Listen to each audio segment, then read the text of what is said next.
کہ اب انہیں تھوڑی شرمندگی ہوئی، کچھ بات سننے تو صحیح، 2 بار کھانا کھایا۔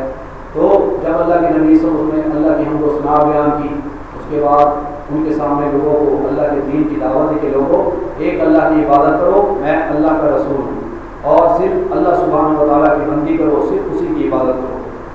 تو لوگوں نے مذاق بنایا آپ کی دعوت کو۔ اس محفل میں حضرت علی رضی اللہ عنہ جو بھی چھوٹے بچے تھے کھڑے ہوئے اور انہوں نے آپ پر ایمان لانے کا اقرار کیا اور کہا کہ اے اللہ کے رسول صلی اللہ علیہ وسلم، ابھی اگرچہ میں چھوٹا بچہ ہوں، میری آنکھیں بھی دکھتی ہیں، لیکن میں آپ پر ایمان لاتا ہوں۔ تو محفل میں جو لوگ موجود تھے انہوں نے استحضاریہ طور طریقے سے اس دعوت کو رد کر دیا، مذاق بنایا کہ دیکھو جی یہ کہتے ہیں یہ اللہ کے رسول ہیں اور یہ ان کے امتی ہیں۔ اللہ کے نبی صلی اللہ علیہ وسلم کا فرمان ہے جب میں نے لوگوں کو اللہ کے دین کی دعوت دی، جب اسلام شروع ہوا تو اجنبی تھا، زیادہ لوگ اسلام کے بارے میں نہیں جانتے تھے، زیادہ لوگ اسلام کا ساتھ نہیں دیتے تھے، لیکن اللہ نے ایک وقت عطا کیا، اللہ نے اسلام کو غلبہ عطا کیا۔ حضور نبی اکرم صلی اللہ علیہ وسلم کے دور مبارک میں 3 برے-اعظم تک اسلام نافذ ہو گیا۔ حضور نبی اکرم صلی اللہ علیہ وسلم کے دور میں عرب تک نافذ ہوا، خلفائے راشدین کے دور میں 3 برے-اعظم تک اسلام نافذ ہو گیا، پھر آہستہ آہستہ اسلام اجنبی ہو گیا۔ تو فرمایا ایک دور آئے گا جو اجنبیت کے دور میں، اسلام کے اجنبیت کے دور میں اسلام کو تھامیں گے، اسلام پر عمل کریں گے، اللہ سبحانہ و تعالیٰ ان کو خوشخبری نہ دیتا ہے، بشارتیں دیتا ہے، بڑی بشارتیں ان لوگوں کے لیے جو اسلام کے اجنبی ہو جانے کے دور میں بھی اسلام کو نہیں چھوڑیں گے، وہ خود اسلام کے ساتھ اجنبی ہو جائیں گے۔ لوگ کہیں گے یہ کیسے لوگ ہیں،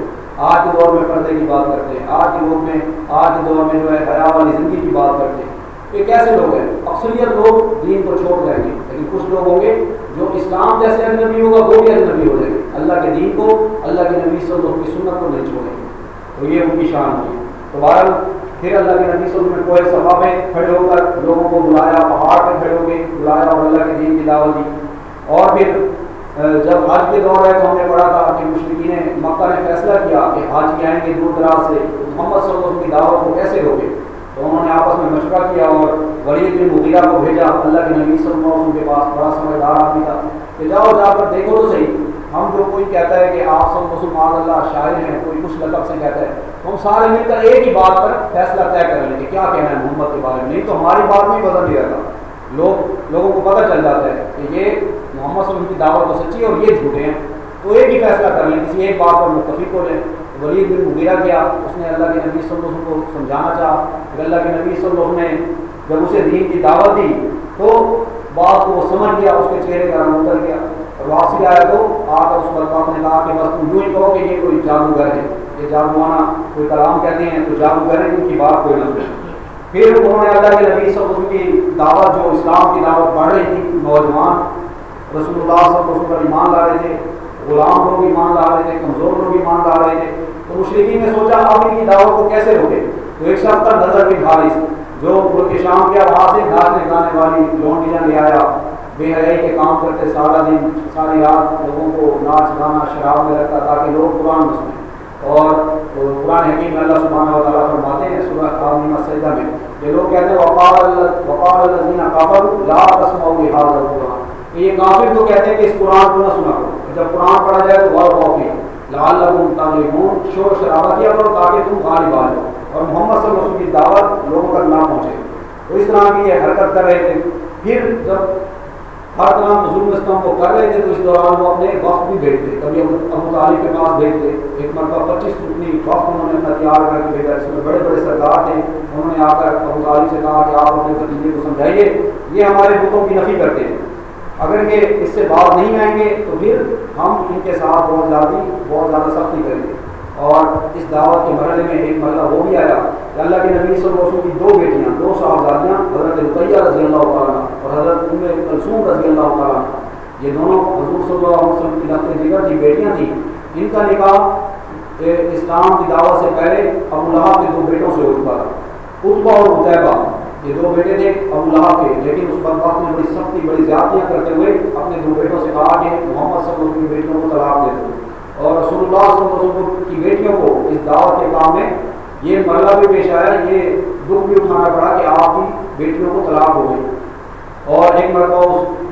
عتیبہ نے غالباً ان دونوں بیٹوں میں سے ایک نے رسول اللہ صلی اللہ علیہ وسلم پر دست درازی کی، آ کر آپ صلی اللہ علیہ وسلم کا کرتا پھاڑ دیا، آپ صلی اللہ علیہ وسلم پر ہاتھ اٹھایا، پھر اللہ کے نبی صلی اللہ علیہ وسلم نے اسے بد دعا دی اور کہا کہ اے اللہ اپنے کتوں میں سے کسی ایک کتے کو اس پر مسلط کر، پھر ایک مقام پر یہ جا رہا تھا سفر میں، تو لوگوں نے، قوم کے لوگوں نے رات کو اسے اپنے بیچ میں سلایا تاکہ کوئی اگر جنگلی جانور آئے تو اسے کوئی نقصان نہ پہنچا سکے۔ ارد گرد انہوں نے اپنے جانور رکھے اور خود اس کے ارد گرد سوئے اور اسے درمیان میں سلایا۔ لیکن روایت میں آتا ہے کہ ایک شیر آیا، اس نے جا کر اسی کو پکڑا، اسے چیر کھایا۔ جب اس نے دیکھا اس شیر کو حملہ کرتے ہوئے جا گیا تو اس نے کہا مجھے محمد کی بد دعا نے قتل کر دیا، مجھے محمد کی بد دعا نے مروا دیا۔ اسے یقین تھا کہ آپ صلی اللہ علیہ وسلم صادق اور امین ہیں، جو دعا کریں گے اور اللہ سے کریں گے تو اللہ سبحانہ و تعالیٰ قبول فرمائے گا۔ اس کے الفاظ تھے مجھے تو محمد صلی اللہ علیہ وسلم نے اس کی بد دعا نے مجھے قتل کروا دیا۔ بہرحال یہ دعوت کے مرحلے میں یہ مسائل ہے۔ صحابہ کرام پر تکالیف پیش آ رہی تھی، کئی صحابہ کرام کو پتھروں پر لٹایا جاتا، انہیں تکلیف دی جاتی، ماں باپ کی طرف سے تھریٹ تھے۔ جیسے موسیٰ بن عمیر نوجوان تھے، ایمان لے تو والدہ نے کہا جب تک موسیٰ اپنے باپ دادا کے دین پہ واپس نہیں آتا، یعنی شرک عقائد میں نہیں آتا، بتوں کی پوجا نہیں کرتا، میں نہ کھاؤں گی نہ پیوں گی، میں ایسی جان دے دوں گی، میں ایسی مر جاؤں گی، لیکن میں کچھ نہیں کھاؤں گی نہ پیوں گی جب تک کہ میرا بیٹا موسیٰ بن عمیر یہ واپس نہیں آتا۔ آپ اپنے باپ کے مشرکانہ دین پر۔ اور حضرت موسیٰ بن عمیر رضی اللہ عنہ بہت مالدار نوجوان تھے، ان کے والد بہت زیادہ دولت چھوڑ کر گئے تھے، ایسے لباس پہنتے، ایسے سمجھے برانڈس پہنتے، باہر کے ممالک سے، ان کے شام سے، یمن سے ان کے لیے لباس سل کر آتے، اتنی اعلیٰ قیمتی خوشبو لگاتے کہ مکہ کی گلیوں سے صبح کے وقت گزرتے تو شام تک پتہ چلتا یہاں سے مصعب گزرے ہوں گے، اتنے مالدار تھے۔ جو سواری ایک مرتبہ سوار ہوتے جس پر شام کو پھر اور سواری ان کے پاس اعلیٰ ترین نسل کے گھوڑے ہوتے، لیکن جب اسلام قبول کیا سب کچھ چھوڑ کر، سب کچھ قربان کر کے آ گئے، خالی آ گھر چھوڑ کر آنے لگے۔ تو چچا نے کہا ہے مصعب یہ تم کہتے ہو نا جو تمہارا باپ مشرک تھا، یہ جو لباس ہے تمہارے جسم پر یہ بھی اسی کی کمائی ہے۔ اس نے انہیں وہ بھی اتار دیا، اور جب شہید ہوئے ہیں غزوہ احد میں ان کی شکل حضرت محمد مصطفیٰ صلی اللہ علیہ وسلم سے بہت ملتی تھی۔ جب یہ شہید ہوئے تو افواہ پھیل گئی کہ معاذ اللہ شاید اللہ کے رسول صلی اللہ علیہ وسلم کو شہید کر دیا گیا۔ اتنے مالدار صحابی غزوہ احد میں جب شہید ہوتے ہیں تو جب کفنانے کا مرحلہ آیا ان کے جسم پر ایک چادر تھی، اس چادر کو اگر چہرے پر ڈالا جاتا تو ٹانگیں خالی رہ جاتی تھی، ٹانگوں پر ڈالا جاتا تو چہرہ خالی رہ جاتا۔ سید الانبیاء صلی اللہ علیہ وسلم جب ان کے پاس تشریف لائے تو آپ نے فرمایا ان کی ٹانگوں، ان کے چہرے کو چادر سے ڈھانپ دو اور ٹانگوں کی طرف گھاس پھوس رکھ دو۔ یہ وہ صحابی ہیں جو برانڈس پہنتے تھے، بڑے اعلیٰ ترین کپڑے پہنتے تھے، اعلیٰ ترین خوشبو لگاتے تھے، قیمتی ترین سواریاں دین کے پاس، اللہ کے دین کے راستے میں آئے تو سب کچھ، سارا سکون، ساری دولت اللہ کی راہ میں قربان کر دی۔ تو یہ صحابہ کرام نے قربانیاں دی اور الحمدللہ آج ہم تک دین پہنچا، علماء کرام کی محنت سے، صحابہ کرام کی محنت سے، اللہ والوں کی محنت سے، ہمارے اسلاف کی محنت سے، اور اب ہماری ذمہ داری ہے خود بھی عمل کریں، آگے لوگوں تک بھی پہنچائیں۔ تو اس طرح کے حالات و واقعات چل رہے تھے۔ ان حالات میں جب مسلمانوں پر بڑا مشکل دور تھا، صحابہ کرام کو ستایا جا رہا تھا، ابو جہل نے حضرت سمیہ رضی اللہ تعالیٰ عنہ کو، حضرت یاسر رضی اللہ تعالیٰ عنہ ان کے والد، ان کے خاوند کو شہید کر دیا۔ تو اللہ کے نبی صلی اللہ علیہ وسلم ان حالات میں ذرا چھپ کر اپنی ایک دعوت جاری رکھی۔ دار حلقہ میں ایک مقام تھا جہاں رسول اللہ صلی اللہ علیہ وسلم لوگوں کو، صحابہ کرام کو جوڑے رکھتے اور انہیں دین کی تعلیمات دیتے۔ جب حالات بہت سخت تھے تو اللہ کے نبی صلی اللہ علیہ وسلم نے ہجرت حبشہ کی طرف صحابہ کرام کو ہجرت کرنے کا حکم دیا، حبشہ کی طرف۔ جب یہ ظلم و ستم بڑھ گیا تو ایک بات آتا ہے یہاں تک کہ یہ نبوت کا 5واں سال تھا، اس کے بعد میں آتے آتے یہ ظلم و ستم اپنے عروج کو پہنچ گیا۔ تو اللہ کے نبی صلی اللہ علیہ وسلم نے صحابہ کرام کو ہجرت کرنے کا حکم دیا کہ حبشہ کی طرف چلے جاؤ۔ آپ کے علم میں تھا کہ وہاں پر جو بادشاہ ہے وہ نیک دل آدمی ہے، نیک صفت آدمی ہے، تو اس طرف چلے جاؤ، شاید اللہ تبارک و تعالیٰ آسانی فرما دے۔ تو بہرحال رسول اللہ صلی اللہ علیہ وسلم کو معلوم تھا اور اس نجاشی کا جو نام تھا وہ تھا اسمہ نجاشی شاہ حبش، یہ آدمی بادشاہ تھا، کسی پر ظلم نہیں کرتا تھا۔ تو بہرحال صحابہ کرام یہاں سے روانہ ہوئے ہیں اور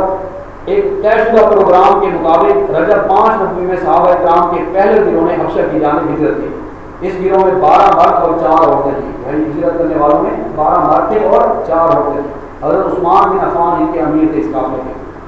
اور ان کے ہمراہ رسول اللہ صلی اللہ علیہ وسلم کی صاحبزادی حضرت رقیہ رضی اللہ تعالیٰ عنہ بھی تھی۔ رسول اللہ صلی اللہ علیہ وسلم نے ان کے بارے میں فرمایا کہ حضرت ابراہیم علیہ السلام اور حضرت لوط علیہ السلام کے بعد یہ پہلا گھرانہ ہے جس نے اللہ کی راہ میں ہجرت کی ہے، جو اللہ کی راہ میں ہجرت کر رہے ہیں، اپنے گھر بار کو چھوڑ رہے ہیں اللہ کے دین کے لیے۔ ایک حدیث میں آپ صلی اللہ علیہ وسلم نے فرمایا کہ جو شخص اللہ اور اس کے رسول کے لیے ہجرت کرتا ہے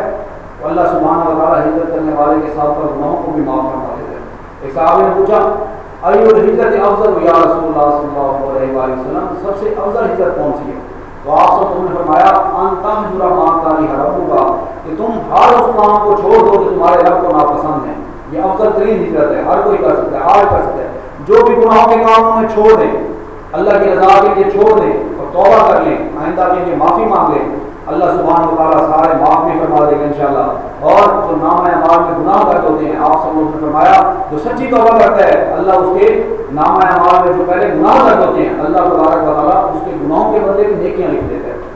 اس کے گناہوں کے بدلے بھی اللہ تعالیٰ نیکیاں لکھ دیتا ہے. بہرحال یہ لوگ رات کی تاریکی میں چپکے سے نکل کر اپنی نئی منزل کی جانب روانہ ہوئے، اور جب یہ پہنچے کشتی کے انتظار میں جب پہنچے تو وہاں پر الحمدللہ دو کشتیاں ایک تجارتی قافلے کے لیے پہلے سے موجود تھیں جو انہیں اپنے دامن عافیت میں لے کر روانہ ہو گئی. بعد میں قریش کو جب خبر ہوئی وہ بھی بھاگتے ہوئے ساحل سمندر پر پہنچے، لیکن وہ انہیں پکڑ نہیں سکے، اور یہ خیر عافیت سے یہاں سے مکہ سے حبشہ کی طرف تشریف لے گئے. اسی سال رمضان میں ایک واقعہ یہ بھی پیش آیا کہ نبی اکرم صلی اللہ علیہ وسلم ایک بار حرم میں تشریف لے گئے. وہاں قریش کا بہت بڑا مجمع تھا، ان کے بڑے بڑے سردار جمع تھے. تو آپ صلی اللہ علیہ وسلم نے ان کے سامنے سورہ نجم کی تلاوت فرمائی، سورۃ النجم کی تلاوت فرمائی. ان کفار نے اس سے پہلے قرآن اس طرح سے نہیں سنا تھا، تو بہرحال وہ تو کہتے تھے لا تسمعوا لهذا القرآن والغوا فیہ لعلکم تغلبون، اس قرآن کو نہ سنا کرو بلکہ جب یہ پڑھا جائے تو شور شرابہ کرو، اس میں خلل ڈالو اور ادھم مچاؤ، لعلکم تغلبون، تاکہ تم کامیاب ہو. محمد صلی اللہ علیہ وسلم کی دعوت پہنچے نہ، نوجوانوں تک یہ دعوت پہنچے نہ کہ آپ سب کس بات کی دعوت دے رہے ہیں. تو بہرحال اللہ کے نبی صلی اللہ علیہ وسلم نے جب سورۃ النجم کی تلاوت فرمائی اور ان کے کانوں میں یہ آواز جا رہی تھی، اللہ کا کلام تھا، اہل زبان سے سمجھ بھی رہے تھے اور محمد مصطفیٰ صلی اللہ علیہ وسلم کی زبان مبارک سے یہ لوگ سن رہے تھے. تو جب سورۃ النجم کی آیت پر پہنچے آپ صلی اللہ علیہ وسلم فاسجدوا للہ واعبدوا، اللہ کے لیے سجدہ کرو. آیت سجدہ جب آئی اس آیت میں تو فرمایا فاسجدوا للہ، اللہ کے لیے سجدہ کرو، واعبدوا، اور اسی کی عبادت کرو، اللہ کی عبادت کرو. تو اللہ کے نبی صلی اللہ علیہ وسلم سجدے میں، ساتھ جتنے مشرکین سن رہے تھے وہ بھی سجدے میں گر گئے. قرآن کی عظمت تھی، حیبت تھی،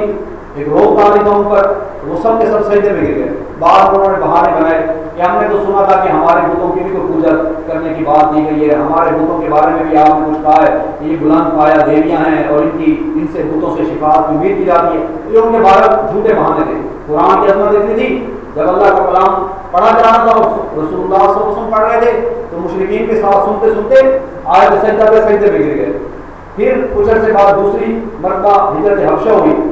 اور اس مرتبہ تقریباً 82 یا 83 مردوں نے ہجرت کی اور 18 عورتوں یا 19 عورتوں نے ہجرت کی. علامہ منصور پوری رحمہ اللہ نے یقین کے ساتھ عورتوں کی تعداد 18 لکھی ہے. تو یہ بار حبشہ کی طرف ہجرت ہوتی رہی. جب رسول اللہ صلی اللہ علیہ وسلم کے حکم سے صحابہ کرام دوسری مرتبہ حبشہ کی طرف ہجرت کر گئے تو مشرکین نے اپنے دو لوگوں کو بھیجا مسلمانوں کے تعاقب میں. ایک غالباً حضرت عمر بن عاص تھے رضی اللہ عنہ اور دوسرے ایک اور شخص تھے. تو یہ دو لوگ گئے پیچھے پیچھے اور جا کر کہا بادشاہ کے دربار میں اور اس کے فالوورز کو اسے کچھ تحفے دیے. بادشاہ تک تحفے پہنچائے، تحائف پہنچائے بڑے قیمتی، تاکہ بادشاہ ذرا ہماری بات کو سنیں. بادشاہ نے پوچھا کیا کہتے ہو؟ تو کہنے لگے ہمارے علاقے سے کچھ لوگ آئے ہیں مکہ سے اور وہ ہماری قوم کا ہمارا دین چھوڑ کر آئے ہیں اور نہ وہ آپ کے دین میں شامل ہوئے ہیں، تو آپ ان کو ہمارے حوالے کر دیں، وہ ہمارے باغی ہیں. تو بادشاہ نے کہا نہیں، میں پہلے ان لوگوں کو بلاؤں گا، ان کے موقع کو بھی سنوں گا. تو بادشاہ نے نجاشی نے مسلمانوں کو بلایا. مسلمانوں کی طرف سے حضرت جعفر بن طیار رضی اللہ عنہ نے جو حضرت علی رضی اللہ عنہ کے بھائی ہیں انہوں نے بات کی کہ کس بات کی آپ لوگ، یعنی اس نے پوچھا کہ آپ لوگ کس کی پوجا کر رہے ہو، کس دن کو آپ نے اپنا لیا ہے. تو حضرت جعفر رضی اللہ عنہ نے انہیں بتایا کہ ہم ایک اللہ کی عبادت کر رہے ہیں. اللہ کے نبی صلی اللہ علیہ وسلم حضرت محمد مصطفیٰ صلی اللہ علیہ وسلم مکہ میں ایک نبی ہیں جو اللہ کی طرف بلا رہے ہیں، ہم ان پر ایمان لائے، اللہ پر ایمان لائے، اور وہ ہمیں کہتے ہیں کہ بتوں کی پوجا نہ کرو اور جو ہے صرف اللہ کی عبادت کرو، چوریاں نہ کرو، ڈکیتیاں نہ کرو، رشتہ داروں سے اچھا سلوک کرو. انہوں نے دین کا خلاصہ پیش کیا. تو نجاشی نے کہا کہ یہ لوگ تو پرامن لوگ ہیں، اور جو مشرکین کی طرف سے جو لوگ آئے تھے انہوں نے کہا کہ ہم آپ کو حوالے نہیں کریں گے، آپ چاہے ہمیں جتنے مرضی تحفے دائیں گے. تو اگلے دن عبداللہ بن عمر بن عاص نے کہا کہ بعد میں ایمان لے تھے، بعد میں ایمان لے تو ہم ادب سے نام لیں گے. تو عبداللہ بن عمر بن عاص انہوں نے کہا اور عبداللہ بن ربیعہ انہوں نے کہا، عمر بن عاص نے کہا کہ کل میں ایک ایسی چال چلوں گا کہ نجاشی جو ہے ان کے خلاف ہو جائے گا. تو عبداللہ بن ربیعہ نے کہا کہ کیا کرو گے؟ تو اس نے کہا کہ یہ تو حضرت عیسیٰ علیہ السلام کو مسلمان کہتے ہیں کہ یہ اللہ کے بیٹے نہیں ہیں، اللہ کے رسول ہیں، اور عیسائی جو ہیں وہ عیسیٰ علیہ السلام کو خدا کا بیٹا کہتے ہیں یا خدا کہتے ہیں، تو میں ان کے درمیان نفرت پیدا کروں گا، ایسی بات کروں گا۔ تو عبداللہ بن ربیعہ نے کہا نہ ایسا نہ کرو، ہیں تو ہمارے قبیلے کے لوگ، تو ایسا نہ بادشاہ ان کو بہت زیادہ ظلم و ستم کرے یہاں، تو ایسا نہ کرو۔ بارہ اگلا دن ہوا تو اس نے جا کر کہا کہ میں تو آپ کو ایسی بات کہتا ہوں کہ یہ مسلمان اس بات کو نہیں مانتے، آپ ذرا بلائے اور ان سے پوچھیں یہ عیسیٰ ابن مریم کے بارے میں کیا کہتے ہیں۔ انہوں نے بلایا، حضرت جعفر رضی اللہ عنہ نے سورہ مریم کی ابتدائی آیات تلاوت سنائی۔ جب نجاشی نے سورہ مریم کی یہ ابتدائی آیات سنی تو اس قدر رویا کہ اس کی داڑھی تر ہو گئی، رو گئی۔ نجاشی کے تمام حوالی حضرت جعفر رضی اللہ عنہ کی تلاوت سن کر اس قدر روئے کہ ان کے صحیفے بھی تر ہو گئے۔ پھر نجاشی نے کہا یہ کلام اور وہ کلام جو حضرت عیسیٰ ابن مریم علیہ السلام لے کر آئے تھے دونوں ایک ہی شمع سے نکلے ہیں، یعنی یہ بھی بڑا پاک کلام ہے اور وہ بھی بڑا پاک کلام تھا۔ اس کے بعد نجاشی نے عمر بن عاص اور عبداللہ بن ربیعہ کو مخاطب کر کے کہا کہ تم دونوں چلے جاؤ اور اپنے لوگوں سے کہا ان کے تحفے بھی واپس کر دو، ان کے تحفے قائد جو انہوں نے ہمیں دیے واپس کر دو، اور ان سے کہا میں ان مسلمانوں کو تمہارے حوالے نہیں کروں گا۔ اللہ تبارک و تعالیٰ نے جب مجھے ملک عطا کی ہے، بادشاہی دی ہے، تو اللہ نے اپنی حکمت سے عطا کیا، اگرچہ کچھ لوگ میرے خلاف تھے، تو میں جب اللہ نے مجھے ملک دیا تو میں اللہ کی مخلوق پر کیوں ظلم کروں؟ جیسے نیک دل آدمی تھا، بڑا سمجھدار آدمی تھا، تو بہرحال اس نے منع کر دیا اور مسلمانوں کو حکم دیا تم یہاں بالکل امن امان کے ساتھ رہو، تمہیں یہاں پر کوئی خطرہ نہیں ہے۔ اس کے بعد پھر قریش کچھ لوگ پھر جمع ہو کر کچھ عرصے بعد ابو طالب کے پاس آئے اور بولے کہ ابو طالب آپ ہمارے اندر بڑی عزت اور اکرام والی شخصیت ہے، بڑے اعزاز والی شخصیت ہے، ہم نے آپ سے گزارش کی ہے کہ اپنے بھتیجے کو روکیے، لیکن آپ نے نہیں روکا، آپ یاد رکھیں ہم اسے برداشت نہیں کر سکتے، تو ہم اس پر جو ہے آپ اس بھتیجے کی وجہ سے ہمارے ساتھ جنگ بول رہے ہیں۔ اس پر ابو طالب اس زوردار دھمکی کا ان پر بہت اثر ہوا، انہوں نے رسول اللہ صلی اللہ علیہ وسلم کو بلایا اور کہا بھتیجے تمہاری یہ قوم کے لوگ میرے پاس آئے ہیں، یہ سردار لوگ آئے ہیں اور ایسی ایسی باتیں کہہ رہے ہیں، اب مجھ پر اور تم پر یعنی اپنے آپ پر رحم کرو اور اس معاملے میں مجھ پر اتنا بوجھ نہ ڈالو کہ میں اٹھا نہ سکوں۔ یہ سن کر رسول اللہ صلی اللہ علیہ وسلم نے سمجھا کہ اب آپ کے چچا بھی آپ کا ساتھ چھوڑ دیں گے اور وہ بھی آپ کی مدد سے کمزور ہو گئے، آپ کو آپ کی مدد نہیں فرمائیں گے۔ اس نے فرمایا چچا اللہ کی قسم اگر یہ لوگ میرے دائیں ہاتھ پر سورج رکھ دیں اور میرے بائیں ہاتھ پر چاند رکھ دیں تب بھی میں اللہ کے دین کی دعوت دیتا رہوں گا، یا تو اللہ اس دین کو اپنے کام کو مکمل فرمائے گا، اللہ کا دین نافذ ہو جائے گا، یا میں یہی کام کرتے کرتے اللہ کے پاس چلا جاؤں گا، میں اس سے باز نہیں آؤں گا۔ اور آپ سب ان کی آنکھیں اشکبار ہو گئی اور آپ اٹھ کر جانے لگے، تو ابو طالب نے آپ کو پکارا اور پھر سامنے تشریف لائے اور کہا کہ اے بھتیجے تم جس دین کی دعوت دیتے ہو دیتے رہو، میں جب تک زندہ ہوں میں آپ کا ساتھ دوں گا، میں آپ کا ساتھ دوں گا، میں آپ کو تنہا نہیں چھوڑوں گا۔ بہرحال ابو طالب نے اس وقت مسلمانوں کا ساتھ دیا، اسلام کا ساتھ دیا، رسول اللہ صلی اللہ علیہ وسلم کا ساتھ دیا، جب لوگ مسلمان بھی کلمہ پڑھتے ہوئے ایک مرتبہ تو ہچکچاتے تھے، جانوں کا خطرہ ہوتا تھا، مکہ میں جو بھی کلمہ پڑھتا تھا اسے پتہ ہوتا تھا، سوچ سمجھ کے وہ ایمان کا اقرار کرتا تھا، اسے پتہ ہوتا تھا کلمہ پڑھوں گا تو مشرکین میری جان کے دشمن بن جائیں گے، مکہ میں جو جائیدادیں ہیں وہ چھوڑنی پڑیں گی، مکہ میں جو مال و دولت ہے ہو سکتا ہے مشرکین اس پر قابض ہو جائیں، جیسے ولید بن مغیرہ بڑا مالدار آدمی تھا، مکہ میں طائف میں اس کی بڑی جائیدادیں تھیں، بہت بیٹے تھے، جب مشرکین نے اسے بھیجا نا اپنا سردار بنا کر، اپنا بات کرنے والا سمجھدار آدمی بنا کر کہ جاؤ محمد سے بات تو کرو، انہیں سمجھاؤ تو صحیح، تو یہ آیا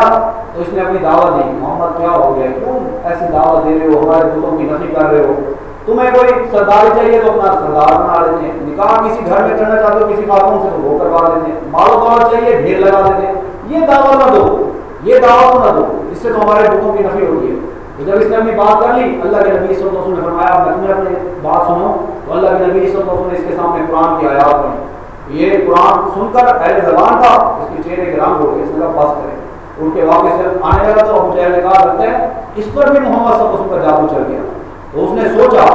کہ میرا مال کا کیا بنے گا اگر میں محمد پر ایمان لے آیا، اب اس کے قوم کے لوگوں نے کہا لگتا ہے تم بھی مسلمان ہو، قریب تھا بات تو یہ سمجھ چکا تھا کہ محمد صلی اللہ علیہ وسلم جو کلام پیش کر رہے ہیں سچا کلام ہے، تو سورہ مدثر میں غالباً اس کے کیفیت، اس نے چہرے کا رنگ بدلا، اس نے سوچا، لوگوں نے کہا کیا کہتے ہو، اس نے ایسے ماتھا تیوری چڑھائی، شکل بنائی، سوچا سمجھا اور غور و فکر کیا، دل تو کہہ رہا تھا کہ محمد کا کلام واقعی اللہ کا کلام ہے، لیکن بدبخت نے کہا نہیں یہ تو کوئی جادوانہ کلام کرتے ہیں، یہ تو کوئی جادوگر ہیں، اور جادوگروں کے کام ہوتے ہیں کہ وہ اس طرح جادوئی قسم کے کام کرتے ہیں، باتیں کرتے ہیں، تو یہ تم یہی کہو کہ یہ کوئی جادوگر ہے، ان کے پاس کوئی جادو ہے، تو لوگوں سے کہو جو آج کے دنوں میں ہیں کہ محمد کی باتوں کو نہ سنیں، نہیں تو جادو ہو جائے گا، ان کا جادو چل جائے گا۔ بہرحال اس طرح سے یہ مخالفت کرتے رہے۔ اور پھر ایک مرتبہ ابو طالب کے پاس بڑے بڑے سردار پھر آئے، انہوں نے آ کر کہا کہ اپنے بھتیجے کو روکیے، یہ جس بات کی دعوت دیتے ہیں انہیں روکیے، نہیں تو ہم ان کے ساتھ سختی سے پیش آئیں گے۔ رسول اللہ صلی اللہ علیہ وسلم کو ابو طالب نے بلایا اور کہا کہ قوم کے سرداروں کی بات سنو۔ تو لوگوں کی جب بات سنی تو اللہ کے نبی صلی اللہ علیہ وسلم نے فرمایا تم سب نے اپنی بات کر لی؟ ان کے سرداروں نے کہا ہاں ہم نے کر لی۔ تو فرمایا میں میری بات سنو، میں تمہیں ایک ایسا کلمہ بتاتا ہوں، اگر تم میری ایک بات مان لو تو پورے عرب پر تمہاری حکومت قائم ہو جائے گی، پورا عرب تمہارے تابع ہو جائے گا، اور عرب کے علاوہ عجم دنیا پر بھی تمہاری حکمرانی قائم ہو جائے گی۔ ابو جہل بیٹھا اس نے کہا بھتیجے ایک کیا، ایسی 10 باتیں کہو جس سے ہماری بات بڑی ہو، ہماری سرداری قائم ہو، ہماری حکومتیں قائم ہو جائے دنیا پر، ایک کیا ہم تمہاری 10 ماننے کو تیار ہیں۔ تو اللہ کے نبی صلی اللہ علیہ وسلم نے فرمایا کہو لا الہ الا اللہ محمد رسول اللہ، کہو کہ اللہ کے سوا کوئی عبادت کے لائق نہیں، یہ تمہارے بت یہ جھوٹے خدا ہیں، یہ تمہیں نفع نقصان نہیں دے سکتے۔ وہ لا الہ الا اللہ کا مطلب سمجھتے تھے، اس کے تقاضے سمجھتے تھے، آج مسلمان کو پتہ ہی نہیں ہے اس کا مطلب کیا ہے، اس کے تقاضے کیا ہیں، اس کی فضیلت کیا ہے۔ بارہ اس نے کہا اے محمد یہ کیا بات کرتے ہو، سارے بتوں کو چھوڑ کر ایک اللہ کی عبادت کریں، یہ کیسے ممکن ہے، بڑا ناممکن ہے، ہم سے یہ نہیں ہوتا، اس کے علاوہ کوئی اور بات بتاؤ۔ یہ ان کے تکبر، مالدار بھی تھا اور بہادر بھی تھا، لیکن خرچ بھی کرتا تھا، لیکن دل میں تکبر تھا، غرور تھا، اور وہ کہتا تھا صاحب جب اپنا بن شریح نے ایک بار اس سے پوچھا کیا کہتے ہو محمد صلی اللہ علیہ وسلم جس بات کی طرف بلاتے ہیں کیا سچا کلام ہے؟ تو اس نے کہا بالکل سچا ہے۔ حیران ہو کے اس نے پوچھا پھر مانتا کیوں نہیں ہے، وہ بدبخت آدمی مانتا کیوں نہیں ہے؟ تو کہنے لگا سرداری کا مسئلہ چل رہا تھا، قوم قبیلوں کی ہماری برادریوں کی پڑھائی کا مسئلہ ہے، ان کے قبیلے کے لوگ بھی حاجیوں کی خدمت کرتے تھے، کھانا کھلاتے تھے، ہم بھی کرتے تھے۔ آج ان میں سے ان کے قبیلے میں سے بنو ہاشم میں سے ایک شخص نے کہا ہے کہ اس پر اللہ کا کلام نازل ہو گئے، اور مانتا تھا اگرچہ میں اس جیسا کلام اس کے پائے کا کلام تو نہیں پیش کر سکتا، لیکن میں نے یہ طے کر لیا میں ان کی بات نہیں مانوں گا، اگر مانوں گا تو مجھے چھوٹا بننا پڑے گا، مجھے ان کے تابع ہونا پڑے گا، مجھے سرداری چھوڑنی پڑے گی، میں اپنی سرداری نہیں چھوڑ سکتا۔ کیسے چھوڑ دوں، میں تو سردار آدمی ہوں، لوگ میرے سے فیصلے کرواتے ہیں، میں چھوٹا بن جاؤں، کیسے بن جاؤں؟ یہ تکبر ہوتا ہے لوگوں کو جو حق پر نہیں آنے دیتا، یہ تکبر ہی لوگوں کو ہدایت کی راہ سے روک دیتا ہے۔ بڑے بڑے لوگ کہتے ہیں ہم تو جی حق بات کو مانیں گے، جیسے ہی حق بات آتی ہے ان کے مفاد آڑے آتے ہیں، کہتے ہیں میں کیوں مانوں ان کی بات۔ اللہ کے نبی صلی اللہ علیہ وسلم کا فرمان ہے الکبر بطر الحق، تکبر یہ ہے کہ انسان حق کو جھٹلا دے، یہ تکبر کی نشانی علامت یہ ہے کسی کے سامنے حق بات آئے اسے نہ مانے، وغمط الناس اور اللہ کی مخلوق کو چھوٹا سمجھے، اپنے سے حقیر سمجھے۔ کسی کو پیسے کا تکبر ہوتا ہے، میں مالدار ہوں، میں غریبوں کی کیوں سنوں؟ کسی کو اپنے عبادت میں غرور ہو جاتا ہے، میں نمازیں پڑھ رہا ہوں، قرآن پڑھتا ہوں، میرے رشتے دار قرآن نہیں پڑھتے، میں ان سے بہتر ہوں۔ یہ تکبر دل میں آیا، اپنے آپ کو چیز سمجھی نہیں کہ سارا عمل اگر موت اسی حال میں ہو گئی تکبر کی حالت میں، تو اللہ کے نبی صلی اللہ علیہ وسلم کا فرمان ہے صحیح مسلم کی حدیث ہے لا يدخل الجنة من كان في قلبه مثقال ذرة من کبر، وہ شخص ہرگز جنت میں نہیں جائے گا جس کے دل میں ایک رائی کے دانے کے برابر بھی تکبر ہوگا، غرور ہوگا۔ اور عرب کے لوگ چونٹی، جو چھوٹی سی چونٹی ایک حقیر سا انڈا دیتی ہے اسے رائی کا دانہ کہتے ہیں، اتنا بھی غرور ہوگا کسی انسان کے دل میں۔ تو مسلم کی حدیث ہے آپ صلی اللہ علیہ وسلم کا فرمان ہے وہ شخص ہرگز جنت میں نہیں جائے گا جس کے دل میں ایک رائی کے دانے برابر بھی تکبر ہوگا۔ اللہ غرور سے بچائے اور ہم سب کو آج ہماری زندگی گزارنے کی توفیق عطا فرمائے۔ پھر ان لوگوں نے، بعض لوگوں نے مل کر نبی اکرم صلی اللہ علیہ وسلم کو معاذ اللہ قتل کرنے کی بھی کوشش کی، آپ صلی اللہ علیہ وسلم کو اذیتیں دی، آپ صلی اللہ علیہ وسلم کو آپ مکہ میں بیت اللہ کے سامنے مسجد الحرام میں جب نماز ادا کرتے تو کئی مرتبہ مشرکین آئے اور انہوں نے دست درازیاں کی، ابو جہل بدبخت نے کئی مرتبہ آپ صلی اللہ علیہ وسلم کے ساتھ برا سلوک کیا۔ تو اس طرح کے حالات و واقعات چل رہے تھے کہ اس دور میں اللہ سبحانہ و تعالیٰ نے پھر بھی اپنے نیک بندوں کو، صحابہ کرام کو اس دین پر استقامت کے ساتھ عمل کرنے کی سعادت بخشی۔ کئی صحابہ کرام پر ظلم ہوتا تھا، حضرت خباب بن الارت رضی اللہ عنہ کو کوئلوں پر دہتے ہوئے آپ کے کوئلوں پر لٹا دیا جاتا تھا، حضرت عمار رضی اللہ عنہ کو شہید کر دیا گیا، ابو جہل نے شہید کر دیا، حضرت ان کی اہلیہ حضرت سمیہ رضی اللہ عنہ کو ابو جہل کا باپ نے شہید کر دیا. ان کے بیٹے عمار بن یاسر رضی اللہ عنہ انہوں نے بڑی مشکل سے اپنی جان بچائی. یہ دور چل رہے تھے. بلال حبشی رضی اللہ عنہ کو ان کا آقا گلے میں رسا ڈال کے لڑکوں کو دیتا, کھینچو انہیں گلیوں پر, گھسیٹو انہیں پتھروں پر, اور دوپہر کے وقت شدید گرمی کے حالت میں ان کے سینے پر پتھر رکھ دیے جاتے تھے. اس طرح کے حالات چل رہے تھے. اس دور میں تقریباً سن 4 5 6 نبی کا دور, یہ دور وہ دور تھا جب مسلمانوں پر ظلم ہو رہا تھا, بڑی زیادتیاں ہو رہی تھیں. آپ سوچئے حضرت سمیہ رضی اللہ عنہ اور صاحب کو ابو جہل تکلیف دے رہا ہوتا تھا, رسول اللہ صلی اللہ علیہ وسلم کے پاس سے گزرتے تھے اور آپ صلی اللہ علیہ وسلم انہیں فرماتے ہیں اصبروا یا آل یاسر فإن موعظکم الجنہ, اے یاسر کے گھر والوں ابھی تم صبر کرو, اللہ تمہیں صبر کے بدلے جنت عطا فرمائے گا, تمہارے صبر کا بدلہ اللہ نے جنت مقرر کی ہے. یہ حالات تھے جس دور میں یہ معاملات, یہ دور گزر رہا تھا. انشاءاللہ زندگی باقی رہی تو ہم آگے تھوڑا تھوڑا پڑھتے رہیں گے. اللہ سبحانہ و تعالیٰ سے دعا ہے اللہ رب العزت ہم سب کو استقامت کے ساتھ اپنے نبی صلی اللہ علیہ وسلم کی سنت کے مطابق دین پر عمل کرنے کی توفیق عطا فرمائے. خلفائے راشدین کے طور طریقوں کے مطابق اللہ ہم سب کو دین پر عمل کرنے کی توفیق عطا فرمائے. اللہ رب العزت ہر قسم کے گناہوں سے بچائے اور شرک اور ہر قسم کے برائی سے بچائے اور نیک اعمال کرنے کی توفیق عطا فرمائے. آمین. وآخر دعوانا الحمد للہ رب العالمین.